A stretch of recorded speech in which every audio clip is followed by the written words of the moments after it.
Հեղինակություն Ռուստամ Ստեփանյանին ազգային անվտանգության ծառայության մեկուսարանից դուրս են հանել եւ տարել են հոր հոգեհանգստին։ Առնու լրատվականին հասած տեղեկությունների համաձայն վերջինիս պաշտպանը միջնորդություն է ներկայացրել, որ 3 օր թույլատրեն մասնակցի իր հոր հոգեհանգստին եւ հուղարկավորությանը, սակայն ընդամենը 1 ժամ են թույլ տվել մասնակցի իր հայրիկի հոգեհանգստի արարողությանը։ Սպանությունից անցել է 7 օր, սակայն մինչ օրս ձերբակալվածներ չկան։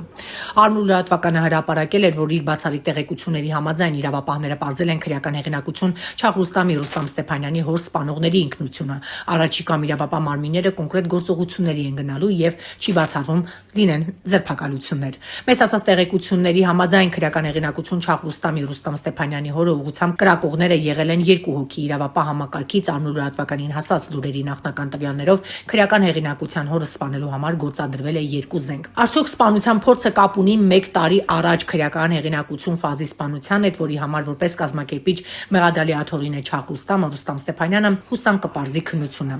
Վենդետա է կատարվածը, թե այլ շարժարիտ կա, Առնու լրատվականը կհետևի քննությանը։